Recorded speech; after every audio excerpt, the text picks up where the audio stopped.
Hello and welcome to Acoustic Review. My name's Ben Morgan Brown and today I'm looking at the Emerald Limited Edition from Mayson Guitars. The Emerald is based on Mayson's Marquis cutaway body sides with dimensions similar to a grand auditorium and has laminated Indian rosewood back and sides with a solid Engelmann spruce top. A satin finished mahogany neck is topped with an ebony fingerboard with a scale length of 648mm and a nut width of 44.5mm. The guitar features unique inlaid machine heads built by Goto, Graphtec Tusk nut and saddle, and comes with a Fishman Flex Plus pickup and preamp installed. The Emerald ships in a deluxe gig bag and has an RRP of £699. So let's have another listen to the guitar now, and then please join me afterwards for my thoughts.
Given the Emerald the once over when it arrived, I was pleased to see some original aesthetic touches. The bridge design with its sweeping groove gives that area of the guitar a subtle modern look, and of course the inlaid machine heads are another unique design approach. The rest of the guitar doesn't stray too far from the traditional, but the mahogany binding and wide rosette rings give it a look of its own, which isn't borrowing too heavily from other brands. Inspecting the build quality, it seems to me this guitar is very neatly put together. The finish, which admittedly does look a little thick, is well applied with no build up in the areas around the neck and fingerboard. The bindings and inlays are cleanly installed and the fretwork looks good too. One thing I did notice is that the treble side of the frets seem to be dressed with more slope towards the edge of the fingerboard than the bass side. This can sometimes mean the treble strings slide off the fret, but this isn't the case with this guitar, and that little extra bit of fret profiling makes the treble side of the neck feel very smooth. I don't know if it's a happy accident or a deliberate design decision, but either way it seems to work. The tone of this guitar from the playing position does strike me as quite zingy. That could be the newness of both the guitar itself and the strings, but it comes across to my ear as stiff sounding, with treble and bass dying quite quickly to leave a mid-dominant sustain, particularly with strummed chords. There are a few very strident notes, the A at the 2nd fret on the G string for example, and the notes around the 2nd to 7th frets do have a bit of a nasal quality to them.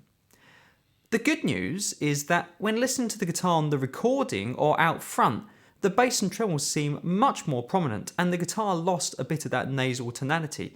In fact, I was actually quite surprised at how drastic the difference was compared to what I was hearing from the playing position, which I guess just goes to show how important it can be to get a different perspective on a guitar if you can. Plugged into an acoustic amp, I thought the Fishman system in this guitar sounded good, with a thicker tone on the trebles than I'm used to hearing from an undersaddle. There's no markings on the control knobs, so it's not immediately obvious which one is treble, bass or volume, but the two tone controls are centre indented and both worked well to sculpt the tone. The pickup seemed to respond well to external EQ, and though you're hearing the pickup recorded direct on this video so it might not come across, it is definitely one of the more pleasant sounding undersaddle systems I've heard. The neck profile is a very slight V that flattens out as you move towards the 7th fret, which is a shape I generally like and get on with well. The transition from V to a flatter profile could be a little smoother. There's a spot around the 7th fret where I can feel a definite change, but unless you're super sensitive to neck profiles, I don't think you'd have any issues with it. The action at both the nut and the 12th fret is low, and as I previously mentioned, the fretwork is well done, so the guitar plays very cleanly across its entire range. This section of the guitar market is flooded with a wide variety of brands, and it can sometimes feel as if many of them could be the same guitar, with a simple headstock and logo design being the only discernible difference.